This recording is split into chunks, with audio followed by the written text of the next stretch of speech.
1959, a small girl, a recluse called Lucinda is in school. It's playtime, but she is away from the other kids, with voices whispering around her. Their teacher, Miss Mystic, Taylor, comes to off the play break.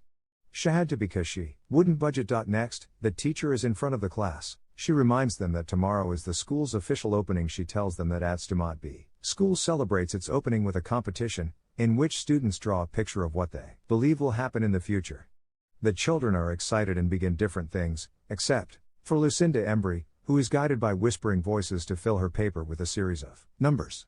Before she can write the final numbers, the allotted time for the task expires, and Miss Taylor collects the students' drawings. The works are stored in a time capsule, lip on it, and be opened 50 years later. The next day, on the opening of William Dawes Elementary School, the principal welcomes everyone and announces the burial of the time capsule. 50 years from now, their descendants will dig this time capsule up. After the time capsule was buried, Miss Taylor Lucinda has gone from where she was. The staff's BS begin calling her name, looking for her within the school. Miss Taylor goes down a staircase and behind a door. On opening the door, she finds frightened Lucinda with blood on her hands. She had door with her fingers. This is the remaining numbers that she hasn't finished writing the day before. She looks very scared and asks the teacher to make it whisper stop. Fast forward movies present day. An astrophysicist, John, finds it difficult to control his depression after losing wife. He has trouble believing that there is meaning in life after his wife has died in a fire accident. He also has a son, Caleb, who also struggles to move on of the 50-year-old legacy, the time capsule, that was buried 50 years ago. She calls on old Miss Taylor, the same 50 years ago, to do the honors. The capsule is opened and the children each receive an envelope. Caleb receives the letter from Lucinda and opens to find numbers on the paper instead of drawing like everyone else. While at the paper, he begins hearing whispers from everywhere and notices a figure standing far away from the school, but it's Ganu, and he checks again. Tries to ask permission to go to a friend's place for a sleepover. While talking, his dad notices the paper from school and queries him about it. He wasn't supposed to bring it home. Once John puts Caleb to bed, he starts to get curious about the list of numbers himself. He accidentally a whiskey glass on top of it, and it makes a circle around specific numbers. He puts a set of numbers on a whiteboard, and he quickly realizes that this means September 11, 2001, of course being the attack on the Twin Towers in New York City, which killed 2,996 people. Lining up perfectly with these numbers. Certain hat this is just a coincidence, he puts the numbers on the whiteboard and investigates further. He figures out that the list is full of similar things. Dates, years, and lives lost at specific tragic events such as explosions, crashes, earthquakes, hurricanes, etc. These are all listed in the order that they would have happened since 1959. He uses red circle for the date of the tragedy and blue for the death count. But there are some uncircled numbers that he can't quite figure out what they mean. So the next day, John talks to a colleague, Phil, about the numbers on the paper. He explains that every set of numbers matches a major disaster in date and lives lost, and the predictions of the numbers have been consistent. Even the day his wife died was also there. John tells him there are 3 sets of numbers that hasn't happened yet, and one a theme showing 81 people would die somewhere tomorrow. Phil refuses to believe because it's too crazy to be true and thinks that the numbers are just coincidences, as there are also uncircled numbers on the paper that apparently has no meaning.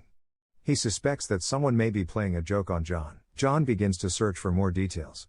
He goes to Miss Taylor, who was Lucinda's school teacher back in 1959, when the time capsule was buried. He wants to verify the authenticity of the letter. Miss Taylor confirms that this is the original and tells John about Lucinda scratching on the door after the burial of the capsule, and the weird circumstances surrounding it. John expresses his desire to meet Lucinda, but it turns out that Lucinda had passed away due to a drug overdose several years ago. At home, while trying to get some contacts over the phone, he sees a couple of strange men pull up to the yard in a car.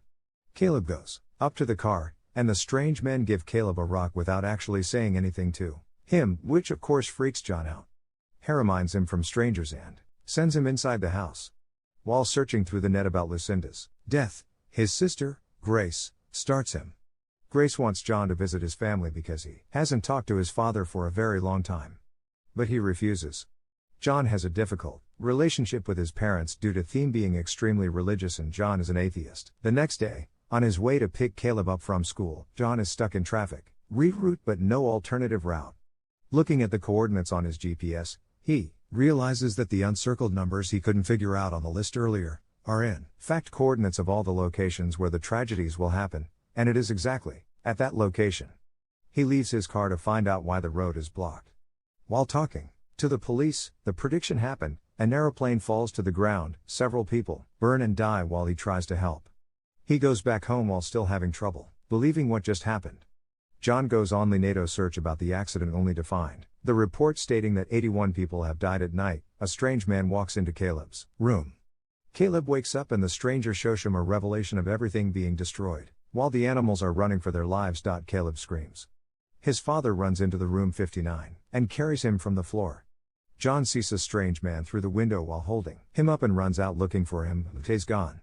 The next morning, John and his son trail a woman and her daughter to the museum. At the museum, he meets the woman and they introduce themselves. She's Diana, Lucinda's daughter. John later explained to her that he followed her to ask about her mother. Diana becomes upset at the mentioning of Lucinda.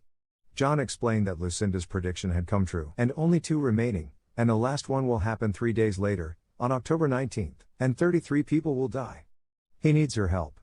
However, Diana leaves with her daughter, Abby, saying she cannot help him. At home, there is news of a possible terrorist attacks. John searches the location of tonight's disaster using the GPS coordinates. He simply finds the location, a subway station, and tries to warn the police. John goes all the way to the subway station and chases a guy he thinks is a terrorist into the train. The police follows them.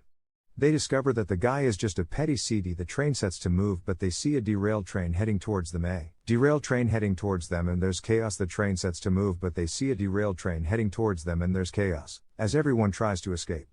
The train kills a lot of people, fitting the prediction. Once the next scene shows the survivors including Devin Bosana, John coming out of the debris, and the police and fire department trying to help.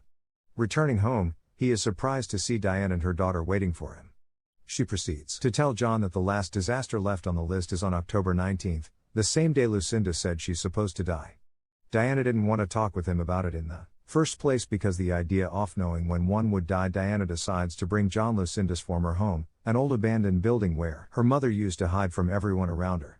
As they pull up, they realize that the last numbers on the list which followed the date October 19th weren't the numbers 33, but the backwards letters of EE, which they think are the initials of a name. At the house, John searches Lucinda's bedroom, where they found out that E in the last prediction means everyone will die. He also finds many of those black stones in the house, like the one Caleb received. Outside, Caleb and Abby are in the car waiting for them to return. They both start to hear whispers and see those strange figures. The whispers call on them to come. Poor Abby almost got taken, but Caleb uses the car horn to call attention. John and Diana run to them, but the strangers were gone. John sights one of them and runs after them. Finally catching up to the man, he asks what he wants, but the man opens his mouth and huge bright lights comes from it and he disappears. They return to John's house and can't believe her mother predicted the death of everyone tomorrow and this could be their last night together. The next morning, John wakes up seeing Abby strawing. Suddenly, he realizes that the final disaster might have something to do with the sun. John finds that the last prediction, which is tomorrow, was in tandem with a research destroying mass ejection Pleiades 466114a he had done about super flares from the sun hitting the rest of the solar system and Earth everything. He quickly goes to the observatory and checks Dasopon on the recent readings of the sun, which shows abnormal levels of solar radiation.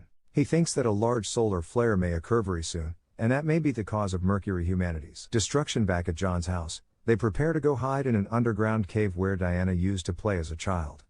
It's time to go. He goes to call Caleb but finds him at his desk writing a similar list that Lucinda did. From what Sienna's Malalowers Caleb was writing, he gets the sense that Lucinda's writing on the door 50 years ago was fundamental to the last prediction, so they go back to the school. He removes the particular door, takes it home and begins to unveil the writing. Diana is impatient and wants to get to the caves before doom comes, so she steals the kids and drives to the caves. John finally gets the numbers from the door, and he assumes this is the coordinate where they can survive this disaster. But when he comes out, everyone has gone, which prompts him to chase them from behind. Diana stops at a gas station. At the station, she watches the government announce that there's trouble coming and everyone should take shelter, preferably underground. Diana goes to call John to tell him where they are. John tells her that the safe haven might be at Lucinda's old home according to the coordinates, but she's scared and refuses to go there. While still on the phone, the strangers steal her car with the kids inside. She also steals a car, and tries to follow them.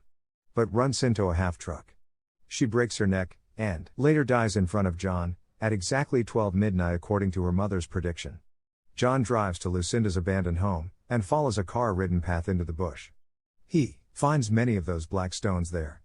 Finally, he sees one of the strange men and threatens to shoot. Caleb stops him and tells his father that the strangers have been protecting them this whole time, and that they must go with them, in order to be saved.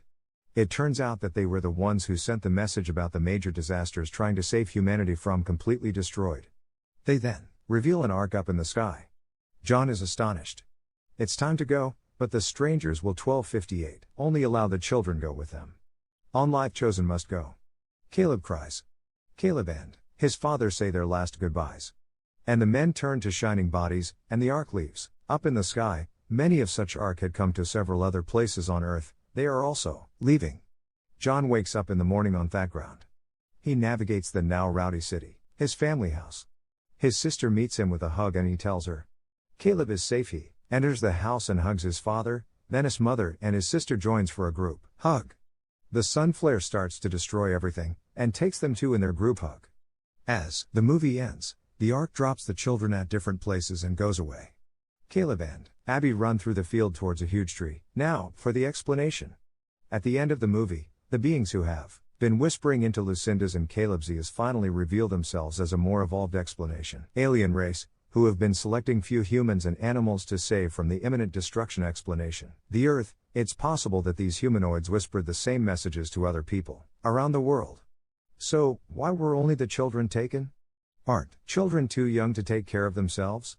We can assume that the other children were Sevensberry Hopleaf children with various types of knowledge and skills. Maybe the Whisper people chose some specific children who would be great at working together. They took children because they wanted a fresh start. Adults would just go to the new planet and try to recreate what they had on Earth and end up destroying the planet. Children are more of a blank canvas, and will have a more open mind as they grow older and learn to understand why the aliens do this. It's also entirely possible the aliens don't simply leave the children there to fend for themselves. It's possible they stay in the skies and observe, and then come down to the planet to teach the kids how to build and how to survive. That's my explanation for the movie. Subscribe for more videos like this. Turn on the notifications and leave a like to help the channel out. Thank you.